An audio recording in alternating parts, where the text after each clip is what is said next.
During the conference call, Realty Income's CEO, Sumit Roy, shared some insightful updates that highlight the company's strategic moves and the health of its portfolio.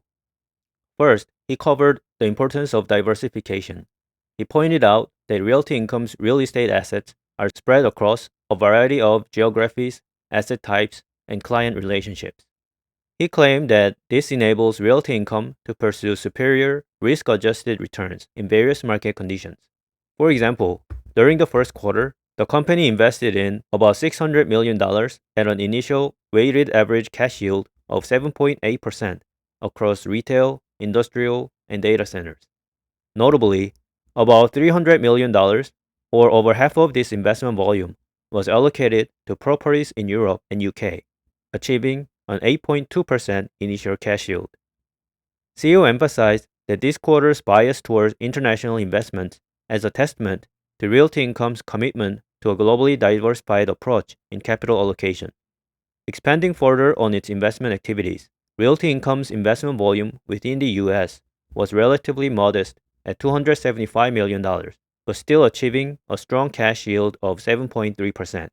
Moreover, the company generated an investment spread of over 340 basis points during the quarter, significantly surpassing the historical average of about 150 basis points. Looking ahead, Realty Income has approximately $825 million in annualized free cash flow available for investment, providing substantial capacity to finance growth internally without external capital reliance. Now, let's shift our focus to the operational metrics and the overall health of company's portfolio. As of the end of the quarter, Realty Income boasted an impressive occupancy rate of 98.6%, which aligns with their projections, demonstrating stability and operational efficiency according to the management. In terms of leasing activities, it was a robust quarter with 104% rent recapture rate on 198 leases that were either renewed or re-leased. CEO pointed out that only about 5.2% of total portfolio annualized rent was from tenants on the credit watch list, with no single client representing more than 1% of total portfolio rent. This high-quality tenant base and client diversification help mitigate macro risks associated with interest rate fluctuations and unexpected credit events. Now, let's take a detailed look at Realty Income's financial performance. In the first quarter, Realty Income experienced a notable increase in total revenue, reaching $1.3 billion, up from less than $1 billion a year ago. This significant growth was primarily driven by robust rental income, which benefited from high occupancy rates and strategic property acquisitions. Additionally, to support new investments, Realty Income successfully issued $550 million worth of new shares. Moving on to operating expenses, this quarter saw an increase of $1.1 billion, up from approximately $700 million the previous year. Several key factors contributed to this rise. First, interest expense, which jumped from $150 million to $240 million this quarter.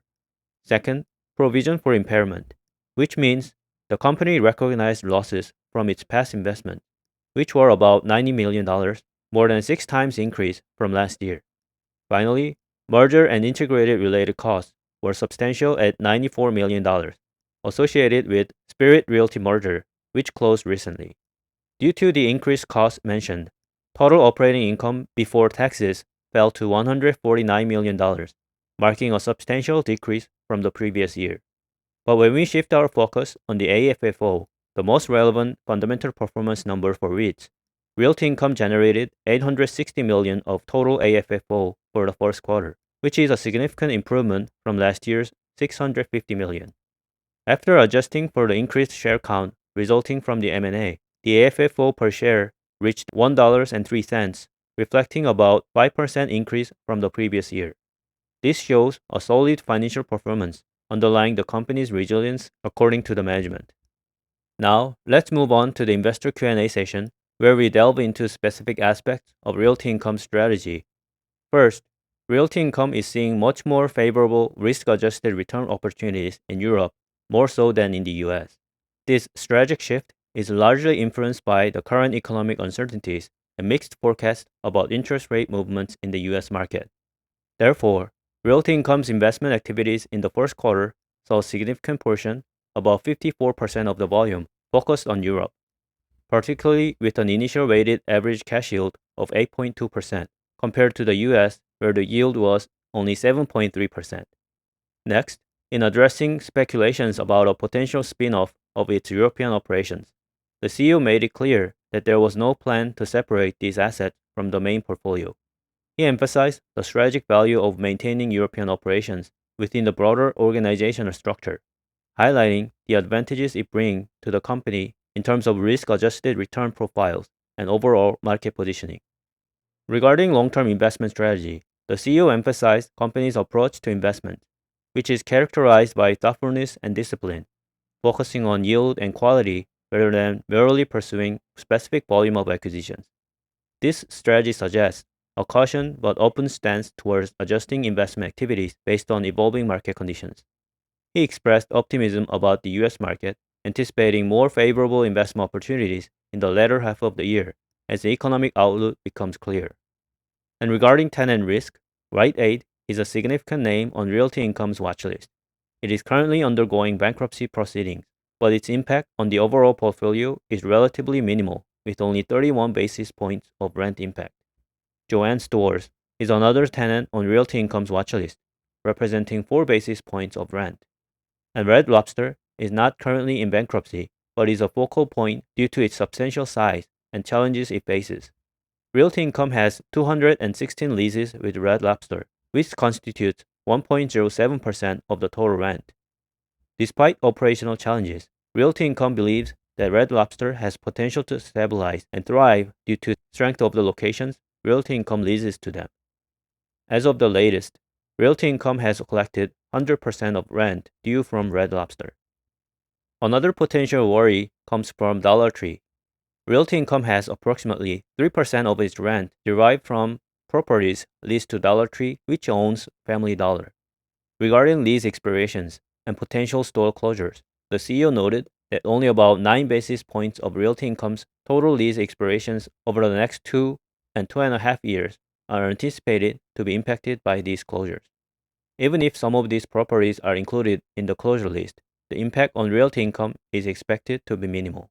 The asset management team is already proactively working on resolutions for these properties to manage transitions and ensure continued rent collection.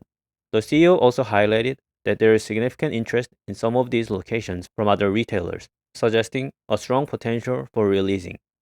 Next, the CEO further discussed about Realty Income's active disposition program, which aims to manage between $400 million and $500 million in dispositions for the year. The projection is somewhat flexible, contingent on market conditions. In the first quarter, the focus was predominantly on vacant asset sales, amounting to $82 million out of $96 million total dispositions. By culling non-core assets and recalibrating portfolio, the company aims to strengthen its position for future growth. The disposition program is seen as an ongoing activity, aligning with acquisition activities, which sometimes include portfolio transactions that do not entirely meet the company's criteria. CFO Jonathan Pong noted that in the Q1 earnings release, Realty Income recognized approximately $1.4 million in bad debt. He reassured investors that despite minor concerns, these do not pose significant threats to the financial stability of the company. The caution is particularly directed towards recently acquired Spirit assets, where the company continues to exercise increased vigilance. Now, let's delve into the recent developments surrounding Realty Income. As there was a question about it, recently a significant announcement came from Dollar Tree, one of Realty Income's largest tenants. The company has decided to close 1,000 locations, sparking concerns about the potential impact on the REIT's steady dividend payout. It's important to note, however, that Dollar Tree and Family Dollar together account for less than 10% of Realty Income's total store count, and Dollar Tree will conduct closures over a multi-year period, continuing to pay rent until leases expire, providing Realty Income with predictable income and time to seek new tenants in the meantime. Next, Realty Income has announced another increase in its monthly cash dividend, now up to 25.7 cents per share from 25.65 cents per share. This adjustment marks the 124th dividend increase since the company was listed on New York Stock Exchange in 1994. The company has declared 645 consecutive monthly dividends throughout its 55 operating history.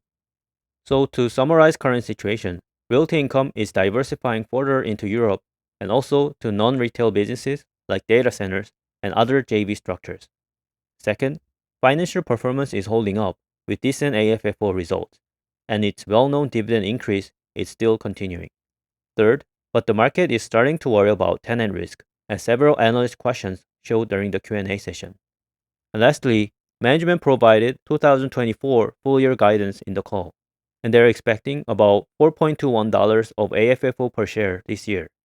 So this REIT currently trades at about 13 times AFFO per share. But since the AFFO growth expectation is about 4% per year, that looks like a reasonable number, if we assume stability as well as continued growth. So the current dividend yield of Realty Income comes down to 5.6%.